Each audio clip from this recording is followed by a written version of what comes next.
warahmatullahi wabarakatuh. Halo semuanya, apa kabar nih? Semoga kalian selalu sehat dan selalu bahagia ya. Oke, jadi kali ini kita kembali lagi membahas mengenai Terasoma Part 2 yang mana dengan tema gaul secara Islami.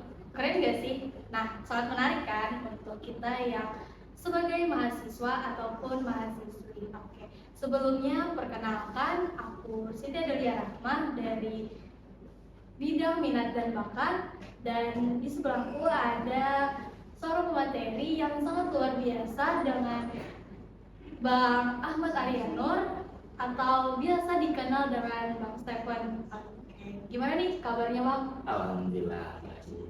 Oke, langsung saja.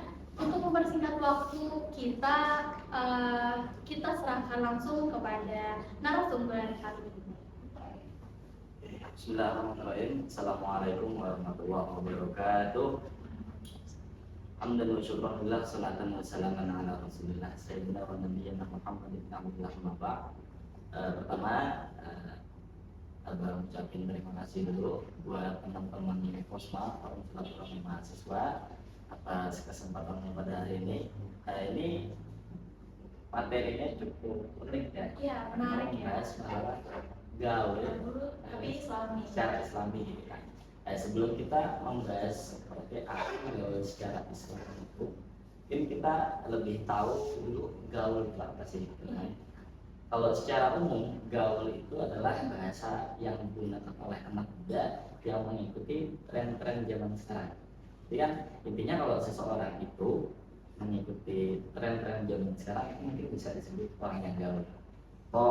Kalau orang itu udah pakai HP-nya iPhone 14 Pro Max gitu kan, atau kalau dia nongkrongnya di tempat-tempat yang asik gitu. Kalau minumnya masih es teh itu belum gaul.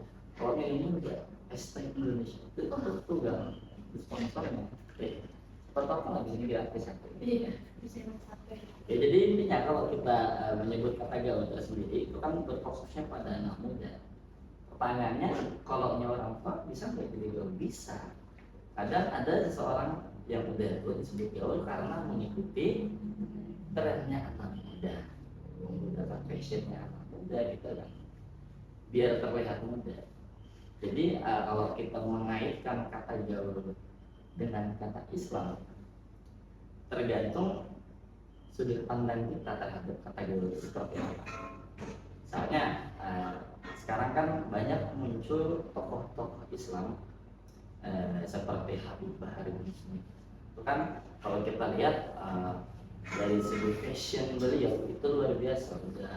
Kadang beliau mengkombinasikan jas yang blazer, yang slim fit, yang keren, dikombinasikan dengan sarung sama pensi. Karena artinya fashion yang Islami tapi dikolaborasikan dengan yang modern. Tapi yang perlu kita garis bawahi di sini, kalau kita ingin mengikut sama figur-figur seperti Habib Bahar, jangan cuma fashionnya doang. Karena pengen ngikutin Habib Bahar, rambutnya gondrong, terus pakai semir, cuma fashionnya doang, tapi akhlaknya enggak. Nah itu kan kurang pas. Kan? Kalau kita berbicara masalah gaul, jadi yang perlu kita perhatikan juga, kita gaul ini tujuannya apa? Keren, pengen terlihat keren. Keren di sini ada dua versi ya. Keren di mata manusia atau keren di mata Allah. Tujuan kita pengen gaul itu agar terlihat keren di mata siapa, gitu kan? Kalau kita cuma pengen keren di mata manusia, itu banyak jalan. Seseorang itu bisa disebut keren biasanya karena 3 faktor. Yang pertama itu karena outfit atau fashionnya kan. Kalau kita lihat orang bajunya udah pakai pakaian branded gitu kan, itu bisa disebut orang yang gaul. Kalau secara Islam gaul secara Islamnya apa? Sekarang fashion di dunia Islam itu sudah mulai terupgrade lumayan tinggi. Dengan dibuktikan kalau kita berada di bulan Ramadan pada khususnya itu udah banyak orang yang pakai hijab syar'i atau memakai apa namanya kerudung yang panjang gitu kan, bukan cuma buat hadir ke acara-acara yang berkaitan dengan agama kayak yasinan atau tahlilan atau semacamnya. Sekarang tuh udah banyak perempuan yang memakai gamis syar'i yang tertutup panjang itu sebagai fashionnya sehari-hari. Yang mana artinya itu saat ini fashion di Islam pun sudah mulai terpakai. Yang mana itu juga bisa dikombinasikan dengan pakaian-pakaian modern saat ini. Toh, bapak nggak punya istri ya, istri abang itu kalau mau jalan gitu, kalau udah pakai kerudung kadang udah pakai cardigan. Cardigan itu kan biasanya pakaian-pakaian modern gitu kan, bisa dikombinasikan dengan kerudung, walaupun pakai kerudung tapi fashionnya tetap pas gitu. Karena udah pakai jas seperti gimana gitu, sepatunya juga. Jadi kalau masalah pakaian seperti itu. Selanjutnya faktor yang menyebabkan seseorang itu bisa disebut tren itu karena faktor lingkungan atau kalau bahasa sekarang itu circle, tergantung dengan siapa kita berteman. Kalau di circle kita itu atau pertemanan kita itu tergabung sama orang-orang yang dalam artian berpendidikan menengah atas seperti mahasiswa, itu bagi orang-orang yang bukan mahasiswa terlihat mahasiswa tuh gitu kan. Atau kalau secara Islam itu kalau circle kita, kalau lingkungan kita itu adalah orang-orang yang agamis atau dalam artian orang-orang yang suka beribadah. Contohnya seperti orang yang suka sholawat. Sekarang tuh nggak cuma konser-konser rock ya gitu kan. Sekarang bahkan untuk acara maulid sekelas Habib Syekh itu panggungnya udah kayak konser, yang hadir pun udah puluhan sampai ratusan ribu, nggak kalah kayak konser-konser yang lain itu juga berbeda atau segala macam gitu kan. Jadi misalkan kalau secara Islam circle kita atau lingkungan kita adalah lingkungan yang taat beribadah atau orang-orang yang suka sholawat, maka itu akan terlihat keren. Contoh, pada saat kita kumpul sama teman-teman kita yang suka sholawat, kita bikin status kita lagi di Maulid Akbar bersama Habib Syekh di mana, misalnya di Masjid Sabila gitu kan. Kita bikin status bagi orang-orang yang melihat status kita gitu, keren. Atau dalam keadaan tertentu, alhamdulillah kita bisa ketemu sama Habib Syekh, bisa foto bareng sama Habib Syekh. Waktu teman-teman kita pasti lihat foto sama Habib Syekh gitu kan. Banyak dalam kacamata Islam. Terus faktor selanjutnya yang bisa membuat seseorang itu disebut keren adalah karena perilaku. Nah, tergantung seperti apa perilaku kita. Atau kalau perilaku kita baik atau bahasanya itu apa namanya, personal branding kita bagus, apapun yang kita kenakan dan dimanapun kita berada itu akan selalu dilakukan. Kalau dilihat dalam kacamata Islam, perilaku seperti apa yang baik dilakukan, tentu saja kita bercermin kepada idola kita itu Nabi Muhammad SAW. Kenapa kita harus mengikuti kepada sifat-sifatnya atau tauladan Nabi Muhammad? Karena sudah jelas dijelaskan oleh Al-Quran. Apabila lakum fi Rasulillah uswatun hasanah. Artinya kan sungguh telah ada pada diri Rasulullah itu akan tauladan yang baik. Kalau kita pengen jadi orang yang keren secara Islami, tentunya kita harus mengikuti banyak sifat dari Nabi Muhammad. Salah satu contoh sifat yang bisa kita teladani daripada Nabi Muhammad kan itu ada sifat yang wajib bagi Rasul. Siddiq, amanah, tabligh, fatonah. Mana kita insya Allah semua sudah tahu jadi ya. Kalau siddiq itu artinya jujur, dimanapun, kapanpun dan dalam keadaan apapun, siapapun orangnya pasti senang. Lepas dari itu secara Islami atau enggak ya. Jujur dalam artian kalau di dalam Islam itu bisa disebut berkata jujurlah walaupun itu sedih atau walaupun itu pahit. Artinya kan daripada kita mengulas kebohongan dengan kata-kata yang indah, lebih baik kita mengungkap kebenaran daripada itu walaupun itu menyakitkan. Kalau kita sudah menjadi orang yang jujur, insya Allah di mata orang lain kita akan terlihat keren. Tapi tetap harus kita garis bawahi, kita bersikap keren bukan hanya untuk terlihat keren di mata manusia, tapi juga agar kita bisa terlihat keren di mata Allah. Salah satu sifat selanjutnya itu adalah amanah atau dapat dipercaya atau dapat menjalankan tugas sesuai apa yang diperintahkan. Kita sebagai mahasiswa, kita lagi yang sudah mahasiswa soalnya ya. Kalian sebagai mahasiswa itu juga mendapat amanah. Apa amanahnya? Belajar dengan baik, terus sungguh-sungguh proses dengan bagus. Yang mana itu adalah amanah yang diberikan oleh orang tua kalian kepada kalian. Kita juga sebagai umat juga punya amanah, yaitu menjalankan perintah Allah sebaik mungkin dan menjauhi segala larangannya, apapun yang dilarang oleh Allah. Selanjutnya seperti amanah tabligh. Nah, yang ketiga ini yang penting. Tabligh itu artinya menyampaikan. Kalau bahasa enaknya itu dakwah.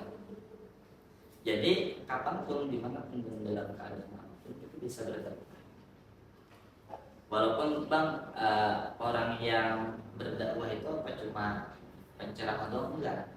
Kita orang-orang umum pun itu bisa berdakwah. Karena dakwah itu luas. Enggak cuma ceramah, enggak cuma pidato, tapi cara kita berperilaku pun itu bisa disebut dakwah. Dakwah bil halal. Makanya cuma problemnya kayak gini, kita pernah berdakwah. Kita ada melihat sebuah kemungkaran, melihat sesuatu yang buruk, kita tegur. Misalnya kita melihat teman kita yang sedang melakukan hal-hal yang tidak baik, contohnya berbohong, kan? Kita tegur. Itu adalah salah satu sifat tabligh atau menyampaikan. Itu adalah jalan dakwah kita.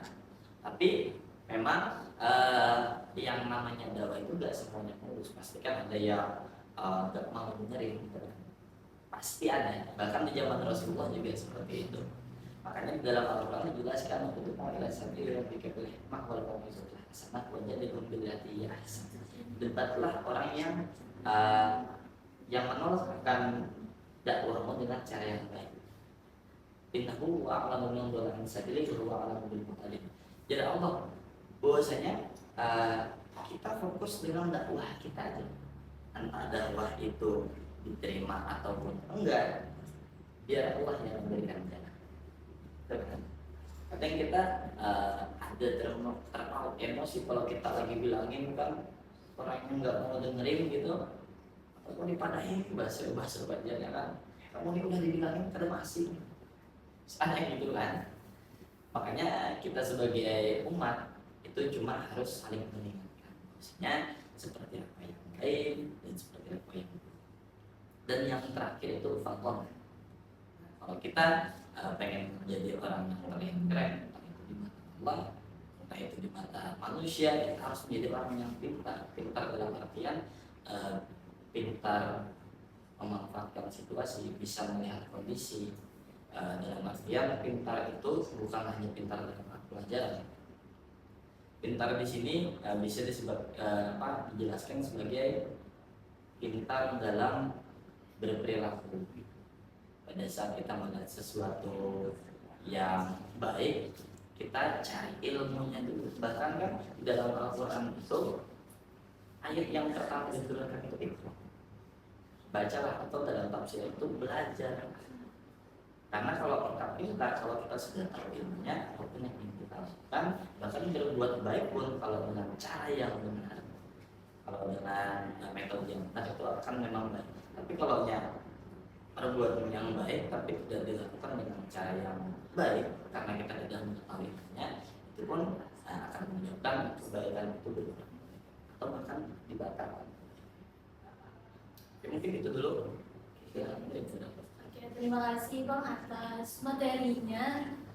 Selanjutnya ada beberapa pertanyaan dari kawan-kawan sekalian.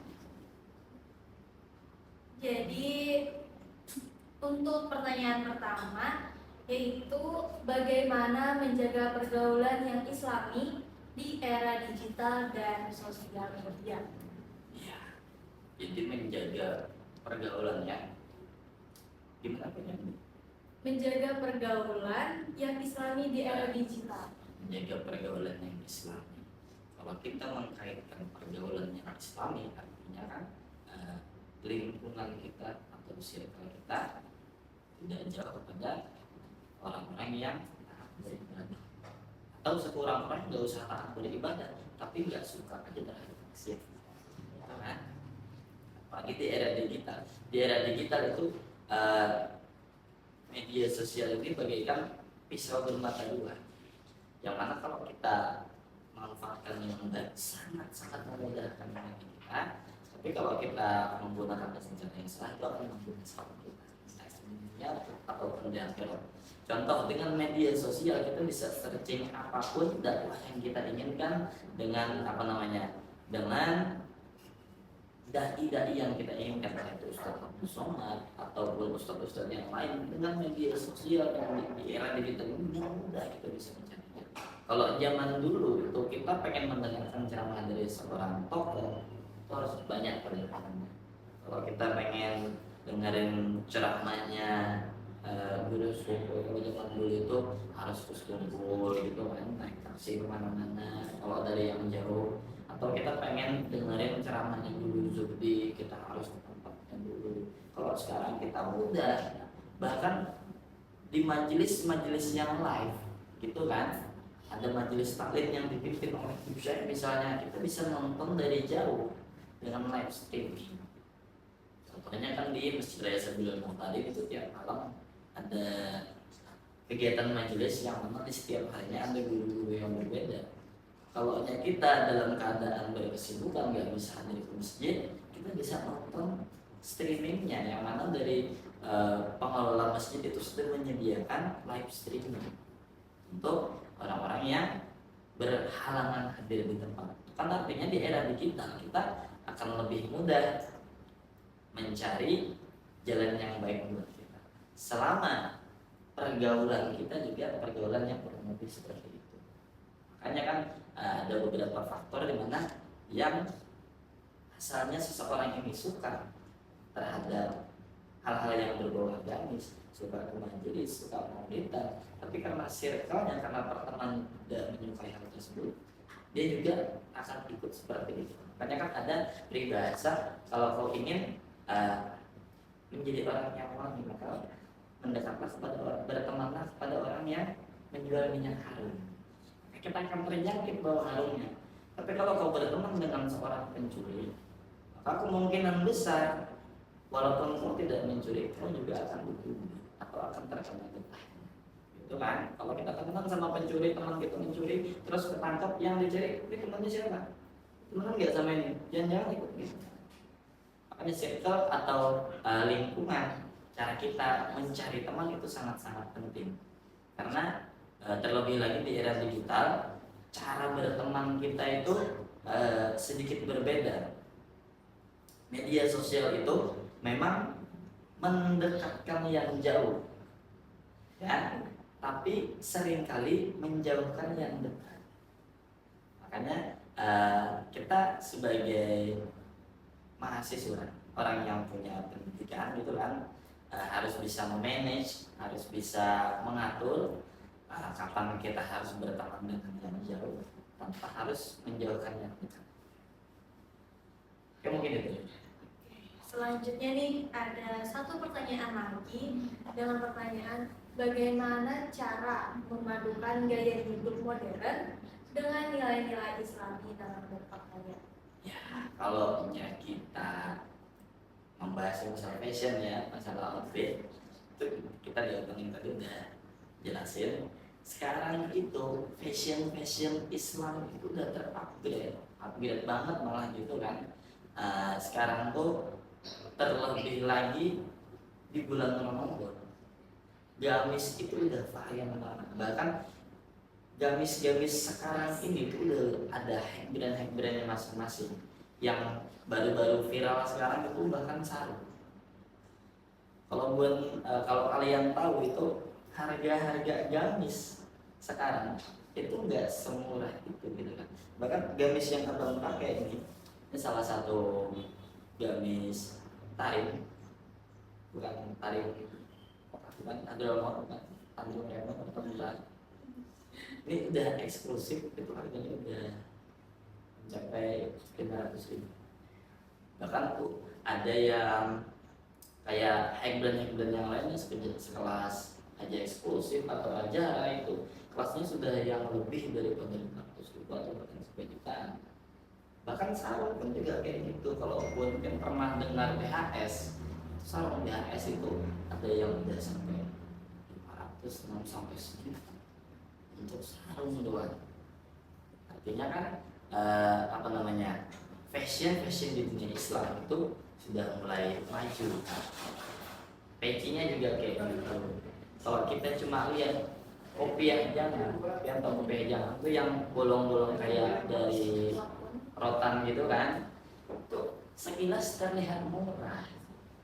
Padahal harga aslinya tuh ada yang 250.000, 300. Peci doang. Kalau zaman abang waktu sekolah itu mondok itu peci itu ada yang harga 20.000, paling mahal 50.000 tuh keren banget udah kalau 40.000. Sekarang harga peci bahkan kayak sejenis peci yang abang pakai ini kalau yang ori di Malaysia itu bisa sampai 300 sampai 500. Artinya kan outfit yang dipakai untuk sholat atau yang secara Islam ini high class-nya tuh udah ada gitu.